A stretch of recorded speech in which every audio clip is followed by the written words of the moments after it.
Thank you for taking a seat, Miss Ortega. Do you really think this is necessary? I mean, DTL knows me already. I'm sure they do, but I do not. And I have been placed in charge of choosing the proper candidates for this mission. Are you planning on telling DTL no about their selection? I could discourage them if I deem it necessary. What's the harm in answering a few questions? I suppose I just like being on the other side of the polygraph better. Well, I can say that these responses will be completely confidential, and I will not be sharing any of them back with DTL. The only thing that I will share with them is my approval or disapproval. Suppose that's all I can ask. Fine. All right, well, you know the drill, Miss Ortega. Please state your name. Julien Renata Ortega. How old are you? I'm 34 years old. And what do you do for a living? I maintenance and update DTL's networked systems, things like inventory, radio systems, things that have multiple iterations in their different locations. So I've heard. Is there anything else you do for DTL, perhaps outside of your title? I mean, they'll informally ask me to consult sometimes on operations that have to do with factions in the region, or sometimes operations outside of their normal operating area. Based off of my ties with Polis, I have a little bit more expertise in those sorts of things, so I'll consult. I also fixed the vending machine out there for the 9th time today, so there's that. Thank you for that. As always, I do have to disclose that you have a clean bill of health from the medical examination. Good to see. Again, you know what's coming. You've got a scale, respond with the scale. On a scale of strongly disagree to strongly agree, I listen to authority figures in my life. Neither agree nor disagree. It would depend on the authority figure and whether they're reliable. And what does reliable mean to you? I mean, reliable means that they've got a proven track record. You earn trust. Someone like Mr. Delroy, someone who's built an entire company for the ground up, he's earned respect, earned trust. Others haven't. Next statement. I am a private person. Agree. I feel like people in my life trust my judgment. Disagree right now. I make mistakes constantly. Disagree. If you betray me, I will never forgive you. Disagree. I often stick my nose where it doesn't belong. Strongly disagree. Okay. So as you've stated, you have been chosen as DTL's representative for this trip. But I still want to know that they've selected the right candidate for the job. Though I can't say no to your appointment, I can still discourage it, as I said, so these questions are important. First things first, why did you apply for work at DTL in the first place? DTL is, I hate to call it a shell with Polis. Polis operatives tend to get involved in other organizations in their region. It's a means of gathering information, and it tends to be beneficial for both Polis and the host organization. I chose DTL in specific because I think they share a lot of goals with Polis, a lot of the reasons I joined Polis. They're expansionist. They are trying to make the world into something a little bit more hospitable for those who come after us. I can respect that. Understandable. And why do you think DTL chose you? Honestly, I think it's because the mission's a time killer and they want me out of their hair. I'll ask more about that a little bit later, but right now I want to know, is there any personal desire to go on this mission at all? I guess desire is a bit of a strong word. There's maybe more expectation. I know the rest of DTL doesn't really trust that Mr. Delroy's mission is leading to anything substantial. Like I said, they see it as a time killer. But I personally think that Mr. Delroy had more sense than a lot of them thrown together. So, I've at least got more faith in the mission than any of them do. That's all I needed to hear. Describe your skill set in one sentence. I'm the one you called for tech help. Please disclose any illnesses, conditions, or past medical procedures you've undergone that may impact your ability to complete this job. There are none. Are you addicted to any chems? I'm not. Now for a little bit on your background and origin, I suppose. I was quite surprised to see that you grew up in the Enclave. I don't believe I've ever met anyone with ties to that organization. Now, I won't pry on their current status, but I will ask about how it impacts you personally. Do you still keep in contact with any current members of the Enclave? I don't. How about past members? No. Describe your current view of the Enclave. I mean, that's quite the question. I guess, at their strongest, the Enclave was misguided. They wanted to try and rework the past rather than finding some new future for all of us to move into. At their weakest, they maybe had a bit more of a vision for that, but no longer had the tools to carry it out. By the time I left the Enclave, they were not much more than a flickering candle, waiting for a gust of wind to blow them out. And what led you to leave the Enclave? Wanted to do more than flicker. It's very poetic, Miss Ortega, but I'm looking for something a little bit more concrete. Was there a breaking point that pushed you to leave, a specific action or event? I mean, I don't really like to talk about it, but it wasn't one action, no. The decision we made was a long one. It took time, it took consideration. It wasn't an emotional decision to leave. So you left in a group. You're using we there. It sounds like a mass defection. It wasn't a threat. No. We're not a threat to the Enclave, and the Enclave are not a threat to us. We're family, you know? It wasn't like you're describing it. And that's what I needed to hear. I just wanted to make sure you weren't a defection threat to the Enclave. Nothing like that. Okay, moving on. Have you ever frozen up in a tense situation? I mean, everybody does the first time they're in a tense situation. Most of us do the second time, too. I'm not an exception to any of that, but that hardly means I'm going to be a problem either, Ulster. As you mentioned, you're a Polis representative. What does participation in that organization demand of you? I mean, like I mentioned earlier, I gather information about the region and the major players therein. I vote when Polis decides on whether to take action or not across our whole operating area. And when required, I travel to execute the Forum's will. I hope you understand I need to be a little bit vague. Obviously. Has there ever been a time where you received contradictory directives from DTL and Polis? No. One of the reasons I chose DTL, alongside generally believing in what the company does, is that they have very similar agendas, and my work lines up. I mean, I travel, and that's really something that benefits both organizations. And if Polis was ever to operate against DTL, if that's what you're wondering, they would take me out long before, so there would be no conflict of interest. Would you be neglecting your Polis duties by traveling far? No, I'd really be executing them. A lot of times one operative's skill set is needed outside of their region or outside of their state. That's one reason we have 2 operatives per state. You've expressed that DTL doesn't have much faith in this actual mission. And if that is the case, why did they choose you to go on it? Probably because they don't have much faith in me either. We make a good match that way. It's, a way of getting me out of their hair.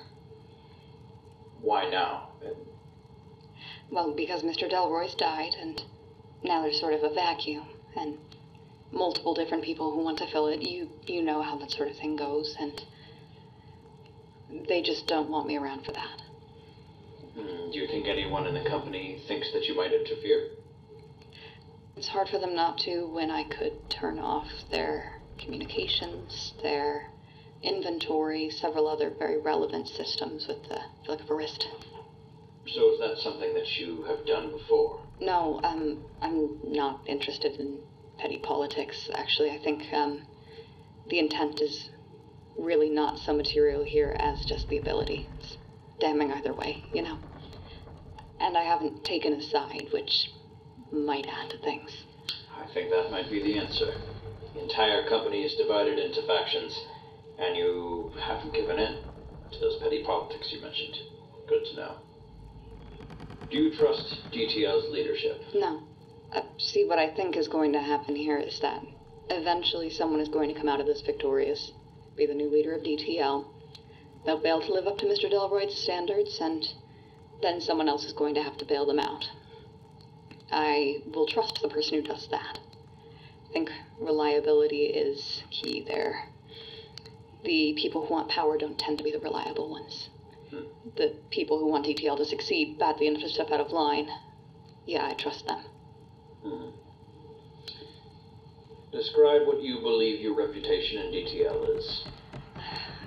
Begrudgingly good? Is that an answer? I mean, I'm Polis, and most of them don't trust that. Was Enclave, and most of them don't trust that, but I do good work, and they've had to admit it as I've continued to prove it.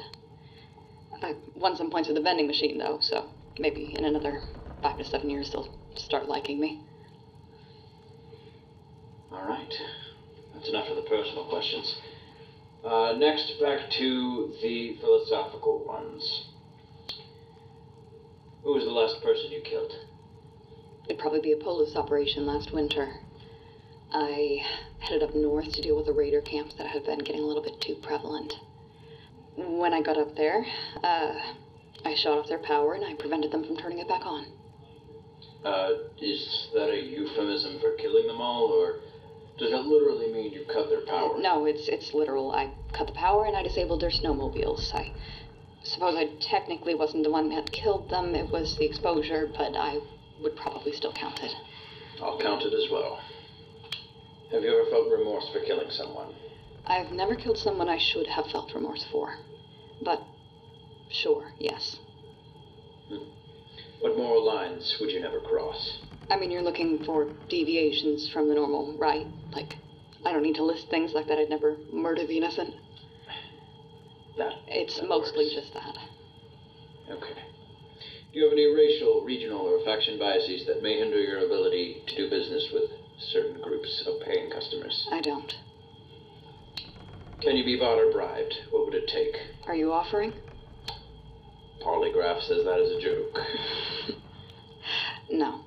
I mean, as long as I've got enough to live and work by, I don't really have an overwhelming need for caps. Where do you see yourself in 5 years? What are your long-term goals? I see myself as hopefully not dead in a hole. I mean, honestly, Ulster, I just don't really like to build castles with clouds. I guess I just want the same things everyone else does. And what are those things? I like being specific. I just want to be the sort of person who gets to do the small things. You know, I mean, right now everyone is so focused on surviving or about making the world a better place. They're all doing big things. I think the kind of world we're fighting for is where people get to do the little things instead. I like little things. I'd like to remarry. I'd like a home, garden out back, books like the kind before the war, a piano. Got your pound of flesh? Are you convinced I passed the Turing test now? As far as I'm aware, you seem perfectly human to me. I have what I need. Next, the hypothetical scenarios. What's your response to the chems situation? DTL doesn't sell chems, and I have no interest in doing so myself. Yes, that one was a gimme. How about the Raider Band kidnapping a fellow DTL representative? I mean, the first priority is ensuring the safety of the representative. I pay the ransom before I take any measures against the band. I can always take the money back later, you know, once the Raider Band's been dealt with either way. Makes sense. How about the 2 non-Raider groups in a firefight? It's not my business. I steer clear. Next question. You find out that your father is alive and is currently besieged by the Brotherhood of Steel. If you don't intervene, he and other Enclave members will die. Would you leave the caravan to save him? Tricky, Ulster. I see what you're doing here. I mean, I help my father, of course. You and DTL both know some things come before company loyalty. That's one of those. And that's it for the scenarios. And, for one last time, is there any other information you find it necessary to disclose to the company, pending your assignment? Sure, actually. I've got a bit of a disclaimer for you. I'm going to do my job, but my job isn't managing the new hires. I'm not sure about hiring freelancers for this. I'll respect the choice, but their actions aren't on my head. I'd like that on the record. Is there anything else, Ulster? Well, I'm glad you brought that up, Miss Ortega. You won't be managing the hires, as you said, but you will be the main DTL representative with this group.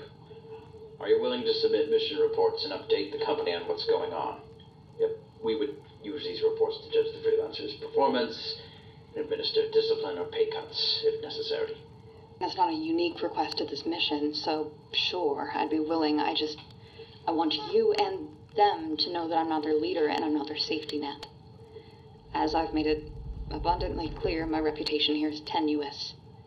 I'd like to improve it, not take a hit if the freelancers prove unfit for the mission. Get what I mean? I understand. With the candidates that we've talked about, do you think one might gravitate towards the position of leader? I like the look of Mr. Franklin. I think someone like him would be an empathetic leader. I'm not sure he has the guts to make some of the hard calls it might require, depending on how this mission goes, but I think he'd be the most likely. And do you think you could be the suitable person to make those hard calls? Yeah, I mean, if push came to shove, yeah, I could do it. And that's what I want to hear. Also, for my own sake, I do want to let you know that freelancers wasn't my first pick either. But unfortunately, as you mentioned, everyone in DTL thinks this is a goose chase. Is that why you're hiring freelancers in the first place, is just lack of interest from the company? I think it's somewhat beneficial. As you mentioned, there's a lot of petty politics going on right now, and whoever I picked for this mission, if I picked one side of that debate, it would be viewed as me, a third party, either favoring one side or sending important operatives out to give the side less power. It would make a statement, I understand. And if I mixed the party, it would be disastrous. So I think having one member of DTL is perfect, actually. Though it is a little unfortunate that you don't want to lead. But I think I agree with your judgment on Mr. Franklin. I have full confidence that you all have what you need. Well, I'm glad someone does, Ulster, and you would be the one equipped to make that judgment, so I'll trust it. Now, is there anything else? That should be it. Thank you for your time, and good luck.